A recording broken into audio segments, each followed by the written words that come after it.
നിങ്ങൾ പ്രാവിനെ പോലെ നിഷ്കളങ്കരായിരിക്കുവിൻ. നിങ്ങൾ സർപ്പത്തെ പോലെ വിവേകമതികളായിരിക്കുവിൻ. എണ്ണ കരുതുന്ന കന്യകമാരെ പോലെ ആയിരിക്കുവിൻ. ഇതെല്ലാം കർത്താവ് വർഷങ്ങൾക്ക് മുമ്പ് നമ്മുടെ മുമ്പിൽ അവതരിപ്പിച്ചത് 2000 വർഷങ്ങൾക്ക് ശേഷം നമ്മൾ അഭിമുഖീകരിക്കുവാൻ പോകുന്ന പ്രശ്നങ്ങളെ മുന്നിൽ കണ്ടുകൊണ്ടാണ്. കാരണം അവൻ ഇന്നലെയും ഇന്നും എന്നും ഒരാൾ തന്നെയാണ്. Hallelujah, hallelujah, hallelujah. കർത്താവ് മരിച്ച് ഉയർത്തെഴുന്നേറ്റ് ആത്മാവായിട്ട് മാറി. Hallelujah, hallelujah. എന്റെ യേശുവേ എന്ന് വിളിക്കുമ്പോൾ എവിടെയും സന്നിഹിതനാകാനുള്ള അതിശക്തിമാനാണ് കർത്താവായ Isho Mishiha. Hallelujah, hallelujah, hallelujah. പ്രിയപ്പെട്ടവരെ, നമ്മുടെ ഓരോരുത്തരുടെയും ജീവശ്വാസം കർത്താവായ ഈശോ മിശിഹയാണ്. നമ്മളായിരിക്കുന്ന മേഖലയിൽ നീതിയും സമാധാനവും കൊണ്ട് നിറയ്ക്കുമ്പോൾ അവിടെ ഓട്ടോമാറ്റിക്കലി പരിശുദ്ധാത്മാവിന്റെ അഭിഷേകം ഉണ്ടാകുന്നു. പരിശുദ്ധാത്മാവിലുള്ള അഭിഷേകം നമ്മുടെ കുടുംബത്തിൽ നിറയുന്നു, നമ്മുടെ വ്യക്തി ജീവിതത്തിൽ നിറയുന്നു. ഇതാ പ്രിയപ്പെട്ടവരെ, ദൈവരാജ്യം സമീപിച്ചിരിക്കുന്നു എന്ന് കർത്താവ് പറയാൻ കാരണം ഇതാണ്. പ്രിയപ്പെട്ടവരെ, കർത്താവ് പറഞ്ഞത് ദൈവരാജ്യം നിന്നിൽ തന്നെയാണ്, എന്നിൽ തന്നെയാണ് ദൈവരാജ്യം.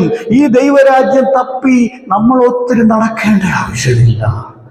വനത്തില് കസ്തൂരി എന്ന് പറയുന്ന ഒരു മാനുണ്ട്. കസ്തൂരി ഒരു വലിയ സുഗന്ധദ്രവ്യമാണ്. ഈ വിലപിടിപ്പുള്ള കസ്തൂരി തൻ്റെ നാഭിയിൽ നിന്നാണ് വരുന്നതെന്ന് ഈ മാൻ അറിഞ്ഞുകൂടാ.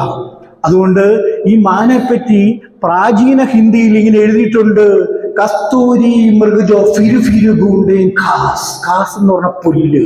കസ്തൂരി മാന് ഈ സുഗന്ധദ്രവ്യം തപ്പി പുല്ലിക്കൂടെ മണത്ത് നടക്കുകയാണ്. എന്തിനാണെന്നറിയാമോ? കസ്തൂരി കണ്ടുപിടിക്കുവാൻ വേണ്ടി.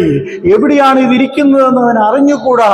അവൻ വിചാരിക്കുന്നത് പുല്ലിന്റെ ഇടയിലും ചപ്പിന്റെ ഇടയിലും ഒക്കെ ഇരിക്കുന്ന ഒരു വിലയേറിയത് സുഗന്ധദ്രവ്യമാണെന്ന് വിചാരിച്ചുകൊണ്ടാണ് തന്നിലുള്ളത് മനസ്സിലാക്കാതെ ഈ മാൻ ഇങ്ങനെ നടന്നു പോകുന്നത്.